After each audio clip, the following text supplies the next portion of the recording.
नमस्कार दोस्तों, जय हिंद साथियों। आज की वीडियो में बात करेंगे भारतीय संविधान के बारे में। भारतीय संविधान के जो मूल अधिकार हैं उससे जो इम्पोर्टेंट क्वेश्चन बन सकते हैं उन क्वेश्चनों को आज देखेंगे। तो सबसे पहले क्वेश्चन आपके सामने है, मौलिक अधिकारों संविधान के किस भाग में वर्णित है? तो जो मौलिक अधिकार है भारत के किस संविधान में वर्णित है? भाग 3 में वर्णित है। भारतीय संविधान के किस भाग 3 में वर्णित है मौलिक अधिकार? ये आपका ये क्वेश्चन राइट हो जाएगा।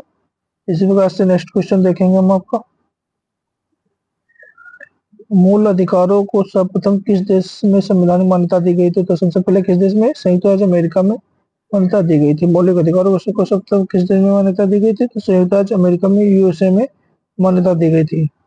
इसके बाद आपका क्वेश्चन है, भारत संविधान का भाग 3 किससे संबंधित है?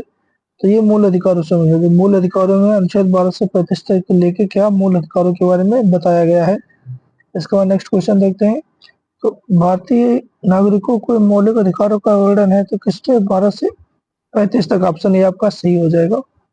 नेक्स्ट क्वेश्चन देखते हैं आपका, मौलिक अधिकारों का निलंबन कौन कर सकता है? बहुत ही इंपॉर्टेंट क्वेश्चन है, कई बार एग्जाम में पूछा है। तो मौलिक अधिकारों का निलंबन कौन कर सकता है? राष्ट्रपति कर सकता है। ये राष्ट्रपति करेगा मौलिक अधिकारों का निलंबन। मौलिक अधिकारों के बारे में सुनवाई करने का अधिकार निम्न किसे प्रदान किया गया है? तो जो मौलिक अधिकार है उसके बारे में सुनवाई करने का अधिकार किसे? सर्वोच्च न्यायालय को। सर्वोच्च न्यायालय को मौलिक अधिकारों को क्या कहा गया है? पिता कहा गया है, इसका रक्षक कहा गया है। क्योंकि मौलिक अधिकारों के बारे में जब किसी का हनन होता है तो वो कहा जा सकते हैं सर्वोच्च न्यायालय, उच्च न्यायालय भी जा सकते हैं। तो सुनवाई करने का अधिकार किसे है? सर्वोच्च न्यायालय को है मौलिक अधिकारों पे।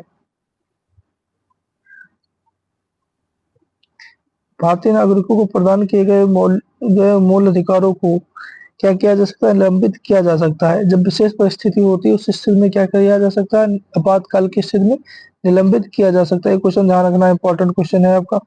ये एसएससी में पूछा हुआ क्वेश्चन है आपका, तो इसको ध्यान रखना। मौलिक अधिकारों को क्या किया जा सकता है? निलंबित किया जा सकता है। भारतीय संविधान के अंतर्गत मौलिक अधिकारों का संरक्षक कौन है? तो इसमें कौन आ जाएगा? न्यायपालिका। जो न्यायपालिका है वो क्या मौलिक अधिकारों का संरक्षक है या पिता है, वो इसकी रक्षा करता है। जहाँ किसी भी के मौलिक अधिकारों का हनन होता है तो वहां पे न्यायपालिका पहुंच जाती है, सुनवाई करती है। ये हो जाएगा। इसके बाद भारतीय संविधान के भाग 3 में कुल कितने अनुच्छेदों में मूल अधिकारों को वर्णन किया गया? तो टोटल कितने अनुच्छेद है? टोटल 24 है, 12 से लेकर 35 तक। टोटल 24 जो है अनुच्छेदों में मूल अधिकारों का क्या किया गया है? वर्णन किया गया है। डॉक्टर भीमराव अम्बेडकर ने भारतीय संविधान के किस भाग को सर्वाधिक अलौकिक भाग कहा, या क्या कहा है उसका?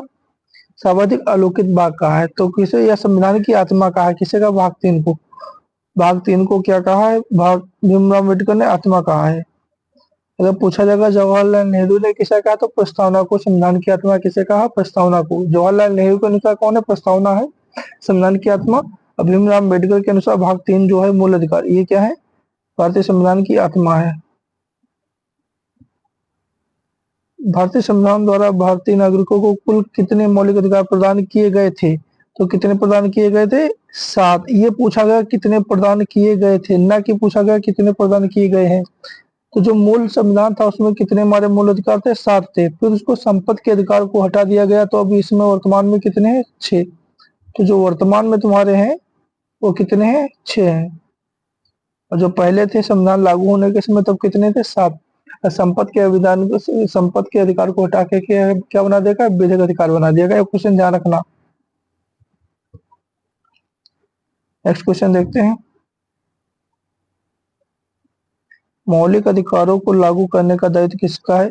तो उच्चतम न्यायालय, उच्च न्यायालय दोनों पे मौलिक अधिकारों को लागू करने का दायित्व किस पे?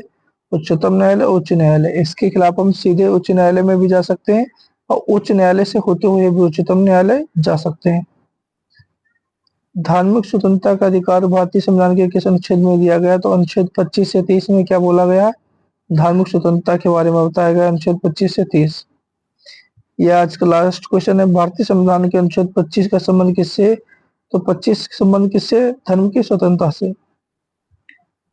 जो आपका अनुच्छेद 25 है धर्म की स्वतंत्रता से संबंधित है। अगले वीडियो में फिर कुछ ऐसे क्वेश्चन लाएंगे। तो अगर वीडियो अच्छी लगी हो तो लाइक से सब्सक्राइब जरूर करें। इस वीडियो में नेक्स्ट वीडियो में फिर मिलेंगे कुछ अच्छे से सवाल लेकर। नमस्कार दोस्तों, जय हिंद, जय भारत।